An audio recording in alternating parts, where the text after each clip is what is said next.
Ada banyak tambahan informasi di dalam narasi cara cerdas bernegara dalam sisa 1000 video ke depan, yaitu banyaknya istilah baru. Seru sesungguhnya ini bernegara melawan globalis, melawan komunis Tiongkok, dan melawan demokrat ke depannya. Ini kompetisi sehat sejatinya, namun tetap penuh dengan kekejaman dan ketegaan. Grand Plan Mardigu Nation adalah melakukan apa yang Gajah Mada lakukan lebih dari 600 tahunan yang lalu. Kita hanya sekedar bisa membayangkan apa kira-kira isi dialog antara Mahapati Gajah Mada dengan rajanya Hayam Wuruk. Dialog yang kita bawa ke zaman sekarang kira-kira adalah, Paduka, kita harus menarik garis wilayah kita Majapahit yang sesungguhnya. Kerajaan Majapahit wilayahnya adalah Gajah Mada menarik garis melingkar ujung barat yang saat ini adalah Thailand, ujung utara yang saat ini adalah Filipina, ujung selatan yang saat ini Indonesia, dan ujung timur yang saat ini adalah Papua Nugini. Lalu dengan Sumpah Palapa, Gajah Mada menyatukan Nusantara. Tanpa dia mengawali dengan menarik garis atau drawing map, maka tidak ada Indonesia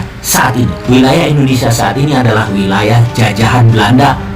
Kalau kita mengikuti wilayah Majapahit dan Nusantara, sesungguhnya maka selatan Thailand, Malaysia, Singapura, Brunei, Filipina, Papua Nugini adalah wilayah Indonesia saat ini. Jadi di dalam Mardigu Nation, di mana di dalam tahun 2049 nanti, ketika dunia baru tercipta karena perang berkepanjangan antara demokrasi versus komunis, Amerika versus Tiongkok, dan globalis versus nasionalis, maka tatanan dunia baru terbentuk. Mardigu Nation akan membentuk New Nusantara atau Nusantara baru. Ketika Krakatau dipotong, maka negara ASEAN terbelah dua. ASEAN kontinental menyambung sama daratan Asia. ASEAN archipelago adalah wilayah laut terluas di dunia. Nusantara adalah 5 negara ASEAN archipelago ditambah negara-negara kepulauan Pasifik Selatan dengan total 22 negara. Jika ditambah Australia dan New Zealand, maka negara kesatuan tersebut yang berbasis konfederasi adalah 24 negara. Itulah redraw map baru atas nama Nusantara. Ini semua hanya rencana di kertas, yang semua dirincikan di novel fiksi futuristik karya Mardigu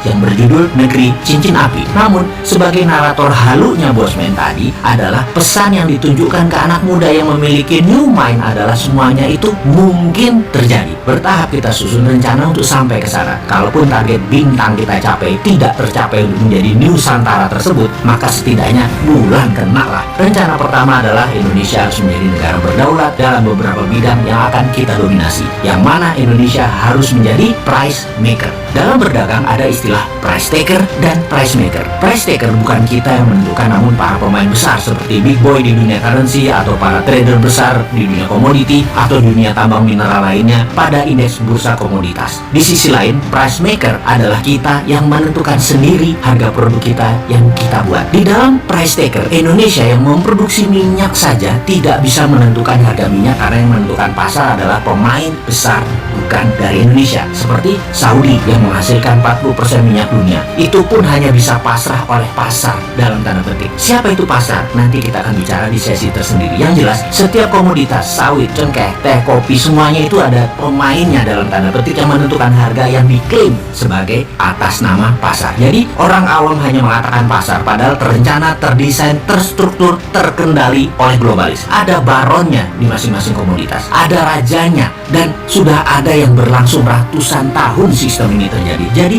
naif sekali kalau kita berbisnis, kita jadi korban harga padahal kita produsen terbesar. Misalnya di kelapa sawit CPO, kita produsen tapi victim system karena kita tidak bisa menentukan harga. Kita produsen tapi kita price taker. Begitu juga di komoditas teh, kopi bagi Indonesia. Ya begitulah kalau negara tidak berdaulat. Coffee bean, biji kopi, kita menjadi price taker. Sekarang kita ilustrasikan lebih dalam lagi. Misalnya 1 kilo saat ini kopi adalah harganya 100.000. Setelah di roasted menjadi 150.000 per kilo, dan itu harga umum. Kita hanya bisa untung sekitar 10-20%-an jika kita petani bean atau petani biji kopi. Ketika digiling dan dipilah dengan mutu bagus, kita pisahkan dengan mutu sedang, kita pisahkan dengan mutu rendah, maka mulai harga berbeda, dan yang menentukan ini sudah pabrik produsennya. Dan ketika diberi merek mulai dari kopi kapal api, kopi ABC, Nescafe, Dolce Gusto, dan lain sebagainya, maka penentu harga ditentukan oleh sang produsen tergantung target pasar retail mereka. Di sini margin keuntungan bisa lebih besar, yaitu 20 hingga 30%. Ketika Starbucks masuk ambil dari petani kopi bean, diproses hingga diseduh dalam bentuk cappuccino, frappuccino ditambah suasana nongkrong, maka dari bean melompat 3 lapis, melompat roasted, manufaktur langsung ke pelanggan. Maka margin keuntungan per kilo bisa sampai 1000% karena dari Rp100.000 per kilo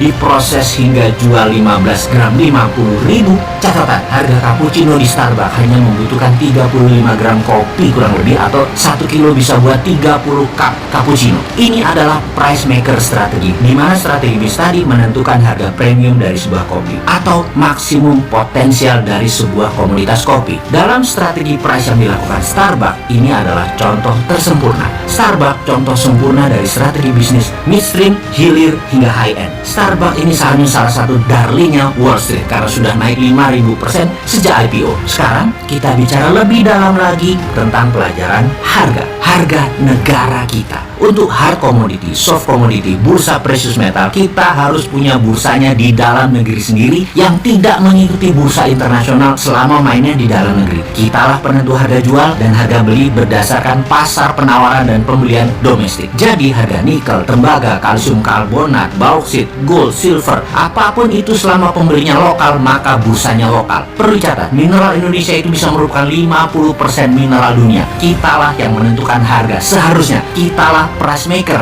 seharusnya. Lalu bisnis turunan dari mineral dasar tadi seperti cerita kopi komoditi sampai Starbucks dibangun di Indonesia. Apa itu? Katakan industri besi hingga turunannya sampai ke kendaraan, bahan bangunan, terus 6 lapis turunan sejak keluar dari steel foundries. Itu semua dirancang dan didesain beruntun. Ngeri nggak tuh kenaikan nilai atau value added produk tadi? Karena itulah Grand Plan Nasional harus fokus di manufaktur dan industri turunan mineral. Inilah dalam Nation yang disebut sebagai mineral root atau obor Tiongkok ala Indonesia sebagai alat tawar, di mana alat tawarnya adalah mineral.